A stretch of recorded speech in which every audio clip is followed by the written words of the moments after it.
Mr. Zuckerberg, if you've messaged anybody this week, would you share with us the names of the people you've messaged? Senator, no, I would probably not choose to do that publicly here. I think that may be what this is all about. Your right to privacy, the limits of your right to privacy, and how much you give away in modern America in the name of, quote, connecting people around the world.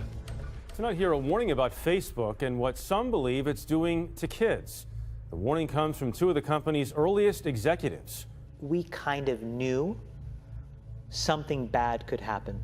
Chamath Palihapitiya, a former Facebook executive once in charge of user growth, now says he has tremendous guilt about the social network he helped build. We have created tools that are ripping apart the social fabric of how society works. Former Facebook president Sean Parker recently said the initial goal was to get people hooked. You're exploiting a vulnerability in human psychology. The inventors, creators understood this consciously, and we did it anyway.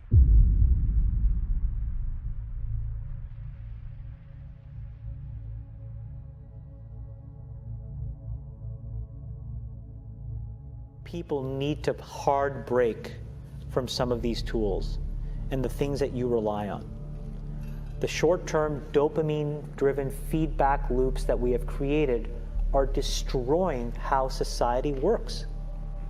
No civil discourse, no cooperation, misinformation, mistruth. Bad actors can now manipulate large swaths of people to do anything you want. We know that Google is tracking us. We agree to it when we set up our phones. So we wanted to figure out what exactly Google is learning about us throughout the day. So here's what we're going to do. We have two identical phones. The only difference between these two phones is this one is in airplane mode. Both of the phones lack a SIM card, and they haven't been set up to access any Wi-Fi networks. So for all intents and purposes, these phones have no connection to a data network. We're going to keep them with us throughout the day. And while I travel around D.C., we're going to figure out just what Google is finding out about me. Our tour around town was a 14-mile journey that lasted more than an hour. The entire time, the phones had no access to the internet. Oh my goodness. Not a Wi-Fi connection and not any cellular data service. It almost seemed quaint to assume that Google wouldn't even be able to collect data on me. Both of our phones, exactly how we left with them. So let's find out what they know. This is our man-in-the-middle device. It's basically a Wi-Fi network that these phones are going to connect to once we turn their Wi-Fi on. It's going to pass data through it on the way to Google, but on the way, we're actually going to get a copy of the same data that Google's going to get. We'll be able to decrypt it and then find out where we've been throughout the day. Within minutes, the numbers rolled in. The phone that wasn't on airplane mode registered more than 100 locations, 130 activities, and even 152 barometric readings. As soon as it hooked up to our Wi-Fi, it transmitted 300 kilobytes of data straight to Google. The phone even logged our exact locations, tracking us all around town, the Capitol, the hospital, the school, and the cathedral. Now you may notice what's missing here is the exact route that we took, but it got that data too. It knows when I got out of the car. The metadata has a time log down to the very second, tracking everything when they think that you're walking, riding, and yes, even getting out of the car. Okay, so you're thinking, this isn't a big deal. I'll just put my phone in airplane mode. Yeah, we thought of that too. This is the other phone that we had with us that no SIM card, also remained in airplane mode the entire time. Let's see what kind of data it captured. The phone with airplane mode activated actually logged more locations and activities than the other phone, and it also transferred hundreds of kilobytes of data to Google as soon as it was activated. The only thing that's missing from this map is our stop at the Children's Hospital, but it still knows we were there. There it is. Exiting vehicle, 100% accuracy. Through complicated user agreements and free software, Google gets users to sign away their privacy for nothing. The fallout is already hurting Facebook. A billionaire tech entrepreneur Elon Musk deleted his personal page and those for his SpaceX and Tesla car ventures. Well, WikiLeaks editor Julian Assange has also lashed out at the social network on Twitter. Others are rushing to do the same too, with the hashtag #DeleteFacebook trending. So when significant stress starts to show up in their lives, they're not turning to a person, they're turning to a device. They're turning to social media, They're turning to these things which offer temporary relief. We know, the science is clear, we know that people who spend more time on Facebook suffer higher rates of depression than people who spend less time on Facebook. 1 billion of us own a smartphone, and we know how addicting it can be. One former Google employee says this is no accident. Indeed, it is by design. Have you noticed if you ever log into Twitter, as an example? So there's an extra delay that you don't know how long it's going to take. It's between 2 and 3 seconds, where the number of new notifications on Twitter you have. So why is that there?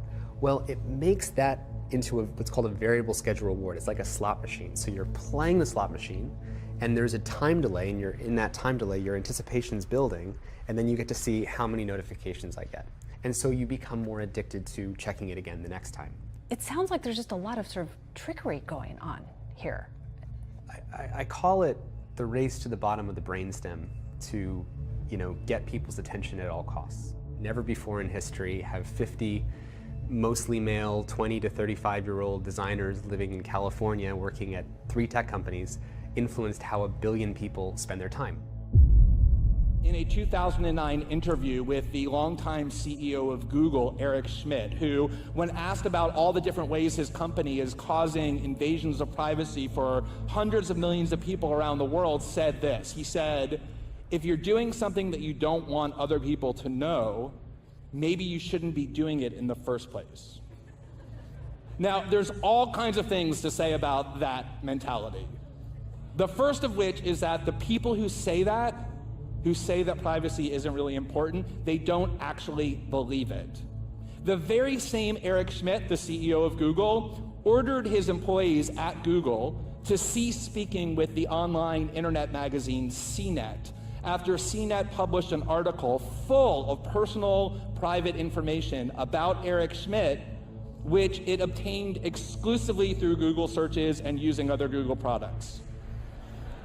This same division can be seen with the CEO of Facebook, Mark Zuckerberg, who in an infamous interview in 2010 pronounced that privacy is no longer a, quote, social norm.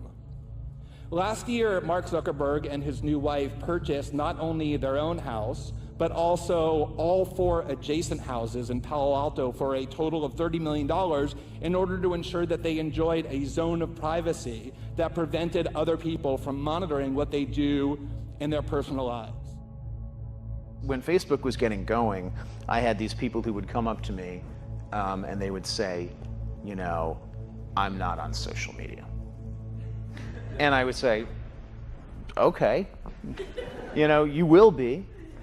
And then they would say, no, I value my real life interactions. I value the moment. I value presence, and I value intimacy. And I would say, well, you're a conscientious objector. That's okay. You don't have to participate, but we'll get you eventually. and like, I don't know if I really understood the consequences of what I was saying. So, before we move off this privacy thing, and can you explain what this instant personalization thing was that you did, and why you did it, and what's the value of it to your users? Maybe I should take off the hoodie. Take off the hoodie. Go ahead. You want to? You want? Go ahead. Here. We'll get someone. No, it's... We're not even yelling at you. Yeah. Yet. We're not going to yell at them. No, of course not. That is a warm hoodie. Yeah, no, it's a thick hoodie. It's a company hoodie. We print our mission on the inside. What? Oh my really? God, the inside of the hoodie, everybody. Take a moment. What is it? Making the world more open and connected. Oh my God, it's like a secret Cool. cult. Look at that, making the world open and connected, stream graph platform, and this weird symbol in the middle that is probably for the Illuminati. The question basically of what information Facebook's collecting, who they're sending it to, and whether they ever asked me in advance my permission to do that. Is that a fair thing for a user of Facebook to expect? Yes, Senator. I think everyone should have control over how their information is used. And as we've talked about in some of the other questions, I think that is laid out in some of the documents. But more importantly, you want to give people control in the product itself. So the most important way that this happens across our services is that every day people come to our services to choose to share photos or send messages, and every single time they choose to share something, they have a control right there about who they want to share it with. But that level of control is extremely important. They certainly know within the Facebook pages who their friends are, but they may not know, as has happened, and you've conceded this point in the past, that sometimes that information is going way beyond their friends, and sometimes people have made money off of sharing that information.